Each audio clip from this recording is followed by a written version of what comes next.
Hi ചങ്ങാതീസ്, എല്ലാവർക്കും നമ്മുടെ പുതിയൊരു വീഡിയോയിലേക്ക് സ്വാഗതം. അപ്പോൾ ഇന്ന് ഞാൻ നിങ്ങളുമായിട്ട് ഷെയർ ചെയ്യാൻ പോകുന്നത് എൻ്റെ ഒരു പ്രഗ്നൻസി എക്സ്പീരിയൻസ് ആണ്. ഒന്നല്ല, 2 പ്രഗ്നൻസി എക്സ്പീരിയൻസ് ആണ്. എൻ്റെ മോളിലും മോൻ്റെയാണ്. 2015 ജനുവരിയിലാണ് എൻ്റെ കല്യാണം കഴിയുന്നത്. ഇപ്പോൾ 9 വർഷം കഴിഞ്ഞു. 2016 ഞാൻ മോളെ 2016 ജനുവരിയിലാണ് ഞാൻ മോളെ ക്യാരി ആവുന്നത്. ആ വർഷമാണ് എനിക്ക് എൻ്റെ ലൈഫിൽ ഏറ്റവും ഹാപ്പിയസ്റ്റ് ആയിട്ടുള്ള ഒരു ഇയർ. അതാണ് എനിക്ക് വളരെ ഇഷ്ടപ്പെട്ട ഒരു പീരീഡാണ്. എനിക്ക് പ്രഗ്നൻ്റ് ആവാൻ അല്ലെങ്കിൽ ആ ഒരു പ്രഗ്നൻസി ടൈമാണ് എനിക്ക് ഏറ്റവും ഇഷ്ടം. ലൈഫിൽ എന്താ ഏറ്റവും ഇഷ്ടമുള്ള ഒരു പീരീഡ് ഏതാണെന്ന് ചോദിച്ചു കഴിഞ്ഞിട്ടുണ്ടെങ്കിൽ എനിക്ക് ഏറ്റവും ഇഷ്ടം പ്രഗ്നൻസി പീരീഡാണ് ഇഷ്ടം. ചിലർക്കൊന്നും തീരെ ഇഷ്ടമില്ലാത്ത ഒരു പീരീഡ് ആയിരിക്കും അത്. കാരണം ത്രൂ ഔട്ട് ഛർദിയും പല ഹെൽത്ത് ഇഷ്യൂസും നമുക്ക് വരുന്ന ഒരു ടൈമാണ് ഈ പ്രഗ്നൻസി ടൈം. അപ്പോൾ നമ്മുടെ ഈ വീഡിയോയ്ക്കുള്ളിൽ ഞാനൊരു 2 ടിപ്പ് പറയുന്നുണ്ട്. നമുക്ക് നോർമൽ ഡെലിവറി ആവാനായിട്ട് അല്ലെങ്കിൽ അതിനെ ഹെൽപ്പ് ചെയ്യുന്ന ഒരു 2 ടിപ്പ്. എനിക്ക് പേഴ്സണലി എക്സ്പീരിയൻസ് ഉള്ള ഒരു 2 കാര്യങ്ങൾ ഞാൻ ഇതിനകത്ത് പറയുന്നുണ്ട്. സോ വീഡിയോ സ്കിപ്പ് ചെയ്യാതെ ഫുള്ളായിട്ട് കാണുക. അത് യൂസ്ഫുള്ളായിട്ട് തോന്നുകയാണെങ്കിൽ മറ്റുള്ളവർക്കൊന്ന് ഷെയർ ചെയ്ത് നമ്മളൊന്ന് സപ്പോർട്ട് ചെയ്യുക. പിന്നെ പുറത്തുനിന്നുള്ള വണ്ടികളുടെ സൗണ്ട് ചെറിയൊരു ഡിസ്റ്റർബൻസ് ഉണ്ട്. തൽക്കാലത്തേക്ക് അതൊന്ന് എക്സ്ക്യൂസ് ചെയ്യുക. നമ്മൾ വരുന്ന വീഡിയോസിൽ അതൊക്കെ ഒന്ന് നോക്കി നമുക്ക് സെറ്റാക്കാൻ നോക്കാം കേട്ടോ. അപ്പോൾ വീഡിയോ കംപ്ലീറ്റ് ആയിട്ട് കാണണേ. അപ്പോൾ ഞാൻ അതിനകത്ത് എൻ്റെ മോളുടെ ഒരു എക്സ്പീരിയൻസ് ഞാൻ ആദ്യം പറയാം. നമ്മൾ പ്രഗ്നൻ്റ് ആണെന്ന് അറിയുമ്പോൾ തൊട്ടേ ഭയങ്കര കെയറിങ്ങും കാര്യങ്ങളായിരിക്കും എല്ലാവരും. പ്രത്യേകിച്ച് ഫസ്റ്റത്തെ പ്രഗ്നൻസിക്ക് ഭയങ്കര കെയറിങ് ആയിരിക്കും. അതുപോലെ തന്നെ സെയിം എനിക്കും അങ്ങനെ തന്നെയായിരുന്നു. ഭയങ്കര നമ്മൾ എൻജോയ് ചെയ്യും. പിന്നെ നമ്മളും ആദ്യമായിട്ട് പ്രഗ്നൻ്റ് ആവുകയാണ്. സോ നമ്മളും ആ ഒരു ടൈം നമ്മൾ എൻജോയ് ചെയ്യും. പിന്നെ എനിക്ക് ആകെപ്പാടെ നമ്മൾ ബ്രഷ് ചെയ്യുന്ന ടൈമിൽ, മോർണിംഗ് ബ്രഷ് ചെയ്യുന്ന ടൈമിന് ചെറിയൊരു വോമിറ്റിംഗ് ടെൻഡൻസി ഉണ്ട് എന്നത് ഒഴിച്ച് കഴിഞ്ഞാൽ എനിക്ക് വേറെ ഒരു ഹെൽത്ത് പ്രോബ്ലംസും ആ സമയം ഉണ്ടായിരുന്നില്ല. പിന്നെ ഈ പറയുന്ന കണക്ക് ചെറുതായിട്ട് വല്ലപ്പോഴും വെരി റയറായിട്ട് ഈ ഷുഗർ കുറയുന്ന, അതായത് ഷുഗർ കുറയുന്ന സെൻസ് പെട്ടെന്ന് രാവിലെയാണ് കൂടുതലുണ്ടാവും. രാവിലെ 1-2 തവണയാണ് എനിക്ക് ആകെ അങ്ങനെ ഒരു പ്രോബ്ലം വന്നത്. നമുക്ക് പെട്ടെന്ന് ഷുഗർ ഡൗൺ ആകും. കുറച്ച് പഞ്ചസാര അല്ലെങ്കിൽ എന്തെങ്കിലും ഒരു മിഠായിയോ കഴിച്ച് കഴിഞ്ഞാൽ ഓക്കെ ആവുന്ന ഒരു പ്രശ്നം ഉണ്ടായിരുന്നുള്ളൂ. അത് ഒഴിച്ച് കഴിഞ്ഞാൽ എനിക്ക് ഹാപ്പി ഇയർ ആയിരുന്നു എൻ്റെ 2016 എൻ്റെ മോളുടെ പ്രഗ്നൻസി ടൈം. ഞാൻ നേരത്തെ പറഞ്ഞില്ല, എനിക്ക് എൻ്റെ ലൈഫിലെ ഏറ്റവും ഇഷ്ടപ്പെട്ട ഒരു പീരീഡ് അല്ലെങ്കിൽ ഒരു വർഷം അല്ലെങ്കിൽ ഒരു സംഭവം അല്ലെങ്കിൽ ഒരു കാര്യം എന്നൊക്കെ പറഞ്ഞു കഴിഞ്ഞാൽ എനിക്ക് എൻ്റെ മോളുടെ പ്രഗ്നൻസി ടൈമാണ് എനിക്ക് ഏറ്റവും ഇഷ്ടപ്പെട്ടത്. അതിനകത്ത് നമ്മൾ കഴിക്കുന്ന ഫുഡുകളും അതുപോലെ നന്നായിട്ട് ഫ്രൂട്ട്സ് കഴിക്കുക, നല്ലതായിട്ട് വെള്ളം കുടിക്കുക, അതൊക്കെ നോർമലി എല്ലാവരും പറയുന്നതാണ്.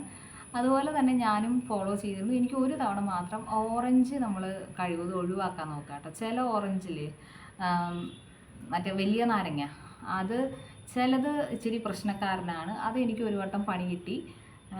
ത്രൂ ഔട്ട് ലൂസ് മോഷനും വോമിറ്റിങ്ങും ആയി, ഫുഡ് പോയ്സൺ പോലെ. അതുകൊണ്ട് ഞാൻ ഹോസ്പിറ്റലിൽ പോയി ട്രിപ്പൊക്കെ ഇട്ടായിരുന്നു. ആ ഒരൊറ്റ കാര്യമാണ് എനിക്ക് മോളുടെ ഒരു ദിവസത്തെ ഒരു പ്രശ്നം ഉണ്ടായിരുന്നത്. അതൊഴിച്ചാൽ എനിക്ക് കംപ്ലീറ്റ് ഹാപ്പി ആയിരുന്നു. പിന്നെ നമ്മൾ കിടക്കുമ്പോൾ നമുക്ക് പ്രഗ്നൻ്റ് ആയിരിക്കുമ്പോൾ നമുക്ക് നേരെ കിടക്കാനായിരിക്കും ഇഷ്ടം. അതായത് കുറച്ച് വയറൊക്കെ വെച്ച് കഴിഞ്ഞിട്ടുണ്ടെങ്കിൽ പിന്നെ നമുക്ക് നേരെ കിടക്കാനായിരിക്കും ഇഷ്ടം. പക്ഷെ നമ്മളങ്ങനെ നേരെ കിടക്കല്ല, ചെരിഞ്ഞ് കിടക്കണം. റൈറ്റ് സൈഡിലോട്ടോ ലെഫ്റ്റ് സൈഡിലോട്ടോ ചെരിഞ്ഞ് വേണം കിടക്കാനായിട്ട്. പക്ഷേ നമുക്ക് നോർമലായിട്ട് നമ്മൾ ഇരിക്കുന്ന സമയത്ത് നമുക്ക് ചെരിഞ്ഞ് കിടക്കാനേ ഇഷ്ടമുണ്ടാവില്ല, നേരെ കിടക്കാനായിരിക്കും ഇഷ്ടം.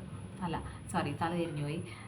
നേരെ കിടക്കാനായിരിക്കും നേരെ കിടക്കാൻ നമുക്ക് ഇഷ്ടം ഉണ്ടാവില്ല, ചെരിഞ്ഞ് കിടക്കാനായിരിക്കും ഇഷ്ടം. പക്ഷെ പ്രഗ്നൻ്റ് ആകുന്ന സമയത്ത് നമുക്ക് ചെരിഞ്ഞ് കിടക്കാനല്ല, നേരെ കിടക്കാനാണ്. നേരെ ഓപ്പോസിറ്റ് ആക്ഷൻസ് ആയിരിക്കും നമുക്ക് ആ സമയത്ത് ഉണ്ടാവുക. അപ്പോൾ നമ്മൾ നേരെ കിടക്കാൻ പാടില്ല, ആക്ച്വലി ചെരിഞ്ഞ് തന്നെ കിടക്കണം. അതൊരു കാര്യം ശ്രദ്ധിക്കണം. പിന്നെ മസ്റ്റായിട്ടും 3 ലിറ്റേഴ്സ് വെള്ളം അത് മസ്റ്റായിട്ടും കുടിച്ചിരിക്കണം. എൻ്റെ നോർമൽ ഡെലിവറി ആയിരുന്നു കേട്ടോ, അത് ആദ്യം തന്നെ പറയട്ടെ. എൻ്റെ നോർമൽ ഡെലിവറി ആയിരുന്നു. പിന്നെ ഞാൻ ചെയ്തിരുന്ന ഒരു 2 ടിപ്പ്, നോർമൽ ഡെലിവറി ആവാനായിട്ട് പണ്ടത്തെ ആൾക്കാരൊക്കെ പറയും നന്നായി പണിയെടുക്കണം, അടിച്ചു വാരണം, തുടയ്ക്കണം, മുറ്റം അടിക്കണം, കുറേ ഇങ്ങനെ പണികളെടുത്ത് ഇങ്ങനെ നമ്മൾ ചെയ്യണം എന്നൊക്കെ പറയും. ചുമ്മാ പറയാൻ കേട്ടോ, വെറുതെ ചുമ്മാ പണിയെടുപ്പിക്കാൻ വേണ്ടി അമ്മമാർ പറയുന്ന ആ ഐഡിയ ആണ് കേട്ടോ. അതൊന്നും എൻ്റെ പേഴ്സണൽ കാര്യങ്ങളാട്ടോ ഞാൻ പറയണത്. പിന്നെ നമ്മൾ ചെയ്യേണ്ട ഒരു കാര്യം എന്ന് പറഞ്ഞിട്ടുണ്ടെങ്കിൽ അത്യാവശ്യം ഞാൻ പറഞ്ഞ പോലെ 3 ലിറ്റർ വെള്ളം അത് മസ്റ്റായിട്ട് നമ്മൾ കുടിക്കുക, നടക്കുക. ആ ഒരു എക്സസൈസാണ് ഞാൻ ആകെപ്പാട് ചെയ്തിരിക്കുന്നത്. എനിക്ക് അത്രേ വേണ്ടി വന്നുള്ളൂ. ഇപ്പോൾ പിന്നെ എന്താണെന്ന് വെച്ചിട്ടുണ്ടെങ്കിൽ എല്ലാം മുകളിലിരിക്കുന്നവൻ്റെ ഒരു അനുഗ്രഹം പോലെ ഇരിക്കും, അത് വേറൊരു കാര്യം. അപ്പോൾ ആരാണെങ്കിലും എന്താണെങ്കിലും ഓരോരുത്തരുടെ ഈ ബോഡി ഹെൽത്ത് കണ്ടീഷൻസും കാര്യങ്ങളൊക്കെ നമ്മുടെ ഫിസിക് അനുസരിച്ചുള്ള ചേഞ്ചസ് വരും.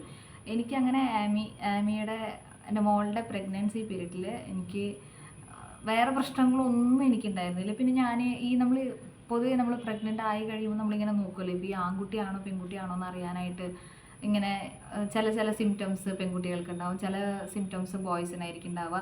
എനിക്ക് അങ്ങനെ നോക്കിയ സിംറ്റംസിൽ കംപ്ലീറ്റ് അല്ലെങ്കിൽ 1 or 2 കാര്യങ്ങൾ മാത്രമേ എനിക്ക് നമ്മൾ യൂട്യൂബിൽ നിന്ന് കണ്ടിട്ട് അല്ലെങ്കിൽ ആൾക്കാർ പറയുന്നതിനകത്ത് എനിക്ക് 1-2 സിംറ്റംസ് മാത്രമേ എനിക്കിപ്പം മോളാണെങ്കിൽ പെൺകുട്ടിയാണെങ്കിൽ ഇന്ന സിംറ്റം പറയില്ലേ, അങ്ങനെ എനിക്ക് 1-2 സിംറ്റം മാത്രമേ ഉണ്ടായിരുന്നുള്ളൂ. ബാക്കിയൊക്കെ എനിക്ക് ബോയ്സിൻ്റെ ഒരു സിംറ്റംസ് ആയിരുന്നു ആദ്യം പറഞ്ഞിരുന്നത്. പിന്നെ എൻ്റെ വയറ് കണ്ടവരൊക്കെ പറയും താമരച്ചക്ക പോലെയുള്ള വയറാണ്. ഇവിടെ അമ്മാമ്മ എപ്പോഴും പറയും താമരച്ചക്ക പോലെയുള്ള വയറാണ്, ഇത് ആൺകുട്ടി തന്നെ.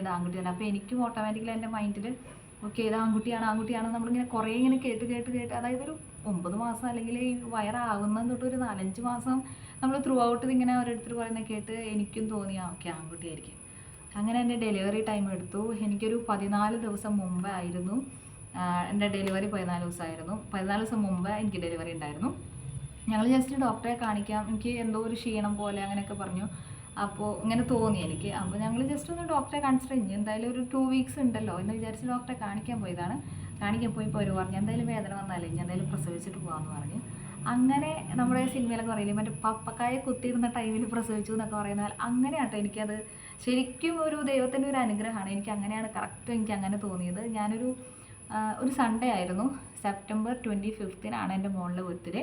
ഒരു സൺഡേ ആയിരുന്നു. ഞാൻ ജസ്റ്റ് ചേട്ടൻ കാറ് പറിക്കാനായിട്ട് പോയി. ഞാനും അമ്മയും കൂടി ഹോസ്പിറ്റലിൽ കയറി. ഞാൻ ലേബർ റൂമിൻ്റെ അകത്തേക്ക് കയറി. നമുക്കൊരു സെക്കൻഡ് റൂം ഉണ്ടാവുമല്ലോ, അതിനകത്തേക്ക് കയറി കഴിഞ്ഞപ്പോൾ അവർ പറഞ്ഞു ഇനിയിപ്പോൾ എന്തായാലും പെയിൻ വന്നതല്ലേ നമുക്കൊന്ന് നോക്കാമെന്ന് പറഞ്ഞു. അങ്ങനെ ഞാനൊരു 12:30 കയറി. ഞാനൊരു 5:30 എൻ്റെ ഡെലിവറി കഴിഞ്ഞു. അതിനകത്ത് 5 മണിക്കൂറാണ് ആകെ എനിക്ക് വേണ്ടി വന്നത്. ഒരു 4 മണി തൊട്ട് എനിക്ക് അതിനകത്തേക്ക് കയറുമ്പോൾ ഈ 12:30 പോകുമ്പോൾ എനിക്ക് രാവിലെ ഒരു 7 മണി തൊട്ട് ഇങ്ങനെ പെയിൻ വരുന്നുണ്ടായിരുന്നു. അതിനകത്ത് 12:30 കയറിയത് തൊട്ട് എനിക്ക് ഒരു പെയിനും ഇല്ല, ഒന്നുമില്ല. ഞാൻ ചുമ്മാ ഈ ക്ലോക്ക് നോക്കി കിടക്കാം. അവിടെ നിന്ന് അങ്ങോട്ട് ഒരു 4 മണി തൊട്ട് ഈ 5 മണി വരെയുള്ള 5 മണിക്കാണ് എന്നെ ലേബർ ടേബിളിലേക്ക് കടത്തുന്നത്. അത് വരെയുള്ള ഈ 1 മണിക്കൂർ എനിക്ക് ഒരു 4 മണി 5 മിനിറ്റ് കൂടുമ്പോൾ ഒരു 5 സെക്കൻഡ് ഒരു പെയിൻ വരും. അതല്ലാതെ എനിക്ക് ഒരു വേദനയോ ഒരു പ്രശ്നങ്ങളോ ഉണ്ടായിരുന്നില്ല. സുഖപ്രസവം എന്ന് പറഞ്ഞാൽ ഇതൊക്കെയാണ് സുഖപ്രസവം.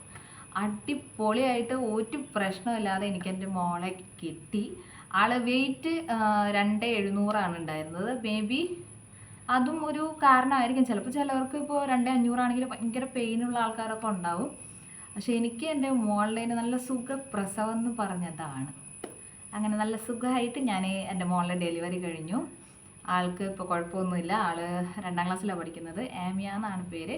ആൾക്ക് ഈ പറഞ്ഞ മാതിരി ചേട്ടന് A ലെറ്ററിൽ പേര് തുടങ്ങണം എന്നുണ്ടായിരുന്നു. അതുപോലെ ഇവിടെ അമ്മയ്ക്ക് മിയ, ദിയ അങ്ങനെ ഷോർട്ടായിട്ടുള്ള പേരുകൾ വേണമെന്നുണ്ടായിരുന്നു. അങ്ങനെ ഞാൻ തന്നെ ഇട്ട പേരാണ് ആമിയ എന്നുള്ളത്. ആമിയ എന്ന പേര് ആമിയെന്ന് വീട്ടിൽ വിളിക്കും. അങ്ങനെയായിരുന്നു മോളുടെ ഒരു എക്സ്പീരിയൻസ്. ഇനി ഇതുപോലെ തന്നെ മോൻ്റെ കാര്യം പറയുകയാണെങ്കിൽ നല്ല ത്വരടി പിടിച്ച ഒരു ഡെലിവറി ടൈമായിരുന്നു അത്. ഒരു 4-5 മാസം അല്ലെങ്കിൽ 4 മാസം വരെ ത്രൂ ഔട്ട് ഛർദി. നമ്മൾ വാഷ് ബേസിനും കൂടെ പിടിച്ച് കിടക്കേണ്ട ഒരു അവസ്ഥ പറയില്ല, അങ്ങനെയായിരുന്നു. ത്രൂ ഔട്ട് ഛർദിയായിരുന്നു മോൻ്റെന്. പിന്നെ എനിക്ക് ഇച്ചിരി ഡൗൺ ആയിരുന്നു, എൻ്റെ ഹെൽത്ത് കുറച്ച് ഡൗൺ ആയിരുന്നു. അതുകൊണ്ട് മാസാമാസം സ്കാനിങ്ങും കാര്യങ്ങളായിരുന്നു. അങ്ങനെ അവൻ്റെന് എനിക്ക് ഭയങ്കര ഇച്ചിരി പ്രശ്നമായിരുന്നു. അവൻ 320 ആയിരുന്നു കേട്ടോ വെയിറ്റ്. 320 kg ആയിരുന്നു വെയിറ്റ്. മോള് 2750 ആയിരുന്നു വെയിറ്റ്. അവൻ്റെന് എനിക്ക് കുറച്ച് പെയിൻ ഉണ്ടായിരുന്നു കേട്ടോ. പിന്നെ ഞാനീ പറഞ്ഞ പോലെ നേരത്തെ നമ്മൾ പറഞ്ഞില്ലേ ഈ പ്രഡിക്ഷൻ ലിസ്റ്റൊക്കെ നോക്കുമ്പോൾ ഞങ്ങളതിങ്ങനെ കുറച്ച് കാര്യങ്ങൾ എനിക്ക് മോൻ്റെയും മോളെയും വെച്ചിട്ട് അങ്ങനെ കമ്പയർ ചെയ്തിട്ട് എനിക്ക് എൻ്റെയർ ഡിഫറെൻ്റ് ആയിരുന്നു കേട്ടോ. 2 ഡെലിവറി എൻ്റെ കാര്യത്തിൽ എനിക്ക് രണ്ടും എൻ്റെയർ ഡിഫറെൻ്റ്. അതായത് മോളുടേതായ ഒരു സിംറ്റവും മോൻ്റെന് ഉണ്ടായിരുന്നില്ല. അങ്ങനെ ഒരു ഡിഫറൻസ് മൊത്തത്തിൽ വയറിൻ്റെ ഷേപ്പ്, നമ്മുടെ ഫുഡിങ് സിസ്റ്റം അങ്ങനെയൊക്കെ. മോൻ്റെന് ഞാൻ വെറും 5 കിലോനെ ആകെ കൂടിയിട്ടുണ്ടായിരുന്നുള്ളൂ. ഞാൻ 55 ആയിരുന്നു, അത് ഞാൻ 60 ആയിന്ന് മാത്രം. അതിൽ 3 kg ഇവൻ തന്നെ ഉണ്ടായിരുന്നു. പിന്നെ നമ്മുടെ ക്ലാസ്സിൻ്റെ വെള്ളം അങ്ങനെയൊക്കെ ഉണ്ടാവും. അതുകൊണ്ട് ഞാൻ അവൻ്റെന് അങ്ങനെ വണ്ണം വയ്ക്കുകയോ കാര്യങ്ങളൊന്നും ഉണ്ടായിരുന്നില്ല. മോളുടേന് ഞാൻ പറഞ്ഞില്ലേ ത്രൂ ഔട്ട് തീറ്റയാണ്. നമ്മൾ ഈ ഉറങ്ങുന്ന ഒരു സമയം ഒഴിച്ച് ഒക്കെ എനിക്ക് വിശന്നുകൊണ്ടേ ഇരിക്കും. ഞാൻ PG ചെയ്യുന്ന സമയത്താണ് മോളെ പ്രഗ്നൻ്റ് ആയത്.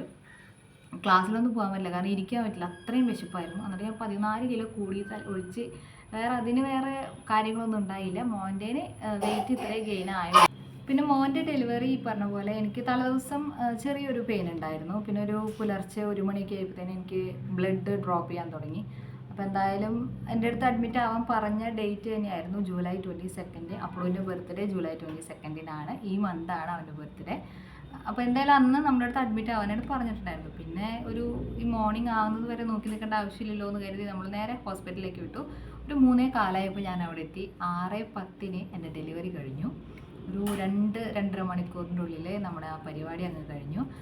ഇച്ചിരി മോളെ വെച്ച് നോക്കുമ്പോൾ ഇച്ചിരി പെയിൻഫുള്ളായിരുന്നു. എന്നിരുന്നാലും വലിയ പ്രശ്നമൊന്നുമില്ല. അങ്ങനെ ആ പരിപാടിയും കഴിഞ്ഞു. മറ്റേ ജാവ സിമ്പിളാണെന്നൊക്കെ പറയുന്ന പോലെ സിമ്പിളായിരുന്നു. എനിക്ക് അത്ര ചിലവർക്ക് ഭയങ്കര ബുദ്ധിമുട്ട് പറയില്ല, എനിക്ക് അങ്ങനെ വലിയ ബുദ്ധിമുട്ടൊന്നും ഉണ്ടായിരുന്നില്ല. അങ്ങനെയായിരുന്നു എൻ്റെ ഈ 2 ഗർഭകാലം അങ്ങനെയായിരുന്നു. അപ്പോൾ എല്ലാവർക്കും ഇത് ഡിഫറെൻ്റ് ആയിരിക്കും. ചിലവർക്ക് ആദ്യത്തെ നല്ല പെയിൻഫുള്ളായിരിക്കും, രണ്ടാമത്തെ എളുപ്പമായിരിക്കും, ചിലവർക്ക് രണ്ടും എളുപ്പമായിരിക്കും, ചിലർക്ക് രണ്ടും കഷ്ടമായിരിക്കും. അപ്പോൾ അതൊക്കെ ഓരോരുത്തരുടെയും നമ്മുടെ ബോഡി കണ്ടീഷൻസ് അനുസരിച്ചിട്ടാണ്. അവരത് ചെയ്തു എന്ന് വിചാരിച്ച് നമുക്കത് നമ്മുടെ ബോഡിയിൽ എഫക്റ്റ് ആവണമെന്നില്ല.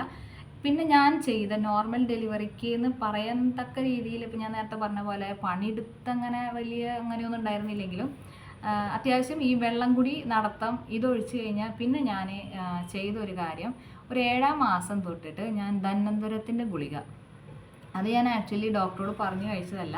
എൻ്റെ ഒരു ഫ്രണ്ടിൻ്റെ അമ്മ, ആളും ഇതുപോലെ പ്രഗ്നൻ്റ് ആയിരുന്നു. അപ്പോൾ അവളുടെ അമ്മ പറഞ്ഞു തന്നതാണ് എനിക്കിങ്ങനെ ധന്വന്തരത്തിൻ്റെ ഗുളിക കഴിക്കാം.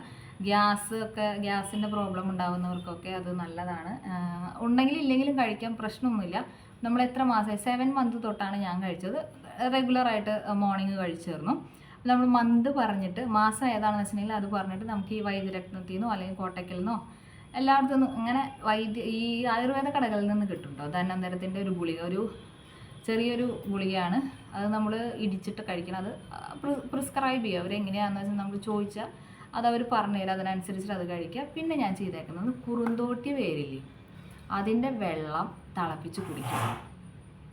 എന്താണെന്ന് വെച്ചിട്ടുണ്ടെങ്കിൽ നമ്മൾ എന്തായാലും 3 ലിറ്റർ വെള്ളം കുടിക്കണം. അപ്പോൾ പിന്നെ ഇതങ്ങ് തിളപ്പിച്ച് കുടിച്ചു കഴിഞ്ഞാൽ നല്ലതാണെന്നും ഞങ്ങളുടെ അമ്മാമ്മ പറഞ്ഞിട്ടുള്ള ഒരു കാര്യമാണ്. അപ്പോൾ പിന്നെ അവർക്ക് കുറച്ച് വയസ്സായവർ പറയുന്നതൊന്നും അങ്ങനെ തെറ്റാനായിട്ട് വഴിയില്ല. അപ്പോൾ ഞാൻ ഈ 2 കാര്യമാണ് ഞാൻ വിശ്വസിക്കുന്നു. അത് ശരി, കുറുന്തോട്ടിൻ്റെ പേരൊക്കെ കുടിച്ചത് നന്നായിരിക്കും, കാരണം വലിയ പെയിനൊന്നുമില്ല. ഞാൻ എൻ്റെ ഫ്രണ്ട് സർക്കിളിലും ഈ കാര്യം പറഞ്ഞിരുന്നു. ഓൾമോസ്റ്റ് എൻ്റെ എല്ലാ ഫ്രണ്ട്സിനും നോർമൽ ഡെലിവറി ആണ്. പിന്നെ ഞാൻ പറഞ്ഞല്ലോ, എല്ലാത്തിനും ഡിസ്ക്ലൈമർ പറയുന്നു, എല്ലാവർക്കും ഒരേപോലെയല്ല. ചിലവർക്ക് അത് ഏൽക്കും, ചിലവർക്ക് ഏൽക്കില്ല. അപ്പോൾ എന്തായാലും ഞാൻ ചെയ്തത് ഇങ്ങനെയാണ്. എൻ്റെ 2 കുട്ടികളും സുഖമായിട്ടിരിക്കുന്നു. ഒരാൾ 2ാം ക്ലാസ്സിലും ഒരാൾ LKG ഇപ്പോൾ പഠിക്കുന്നത്. സോ ഇനി ഇതിൻ്റെ ഒരു ടോട്ടൽ ഒരു കൺക്ലൂഷൻ ഞാൻ പറയാം. 3 ലിറ്റർ വെള്ളം കുടിക്കുക, സൈഡ് ചെരിഞ്ഞ് തന്നെ കിടക്കുക, അത്യാവശ്യം നടക്കുക. പിന്നെ ഞാൻ ചെയ്ത ഈ 2 ടിപ്പ്, ധന്വന്തരത്തിൻ്റെ ഗുളിക, അതുപോലെ തന്നെ കുറുന്തോട്ടിയുടെ വേര് 7-ാം മാസം തൊട്ടാണ് കേട്ടോ കഴിക്കേണ്ടത്. അപ്പോൾ അതാണ് ഞാൻ എൻ്റെ പ്രഗ്നൻസി ടൈമിൽ ഞാൻ ഇത്രയാണ് ചെയ്തേക്കുന്നത്. അപ്പോൾ നിങ്ങൾക്ക് വീഡിയോ എന്തെങ്കിലും തരത്തിൽ ഉപകാരമായെന്ന് തോന്നുകയാണെങ്കിൽ ഒന്ന് ഷെയർ ചെയ്ത് കൊടുക്കുക. പുതിയ ചാനലാണ്, ഒന്ന് സബ്സ്ക്രൈബ് ചെയ്ത് സപ്പോർട്ട് ചെയ്യുക. ഓക്കെ, അപ്പോൾ ബൈ.